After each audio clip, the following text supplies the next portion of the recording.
Quand on vient à parler du Shabbat, on se retrouve souvent avec deux réactions. Une réaction ultra positive. C'est magnifique le Shabbat, j'attends avec impatience. Quel plaisir de se retrouver, de passer la synagogue, l'ambiance, la famille. Et aussi la deuxième réaction qui dit c'est long, c'est dur, c'est lourd. Justement que ça finit ou j'y arrive pas, c'est trop dur. Pourquoi cette différence? On raconte qu'une fois, il y a un monsieur qui était pas beaucoup de moyens, qui était invité chez un grand riche. Et il a dormi comme un bébé. Il a passé une nuit magnifique. Et il va voir l'hôte et lui dit qu'est-ce que t'as mis dans le lit? Comment on dort comme un bébé chez toi? Il dit ben j'ai des bons coussins. Il dit ils sont faits de quoi tes coussins? Il dit ben des plumes d'oie. Il dit ah c'est magnifique. Bon je vais aller acheter moi aussi. Il va au marché, il va acheter des plumes d'oie.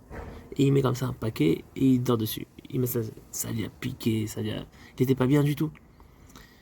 Je comprends pas, mais bien sûr, il a pas mis la couverture qui est autour en dessous, il a pas mis le petit tissu en dessous, il a pas... Un coussin, c'est pas juste des plumes d'oie, c'est tout, c'est un tout.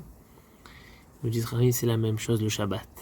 Le Shabbat, c'est pas juste les interdits du Shabbat, ce qu'on n'a pas le droit de faire Shabbat. C'est aussi ce moment de retrouvailles, ce moment de se retrouver en famille, entre amis, apaisés, déconnectés de la vie de la semaine, du quotidien, déconnectés des réseaux, déconnectés du travail, de la pression, cette course après la vie.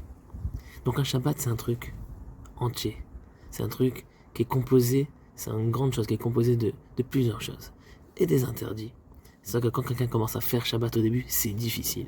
Mais avec le temps, quand il arrive à trouver les belles choses qu'il y a dans le Shabbat, les bonbons, la douceur du Shabbat, c'est un des plus grands plaisirs. Ça, comme on dit dans le chant, c'est Me'en Olamaba.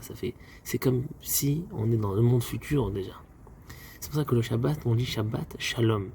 Le Shabbat de la paix. Shalom, ça vient aussi du mot Shalem, entier, parfait.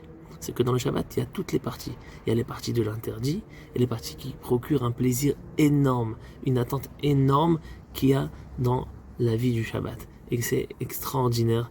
Et c'est surtout quand on va se retrouver ici pour un Shabbat plein, pour un Shabbat où on va tous être retrouvés ensemble dans le monde entier, les Juifs du monde entier, toutes sortes de Juifs, toutes sortes d'événements, toutes sortes d'activités qui vont rendre ce Shabbat merveilleux. Donc on compte sur vous tous et vous tous dans le monde entier, et là en parlant francophone, de faire un magnifique Shabbat mondial tous ensemble, pour la réussite et la protection de tout le peuple d'Israël, et pour le kiff et le plaisir du Shabbat. Shabbat Shalom.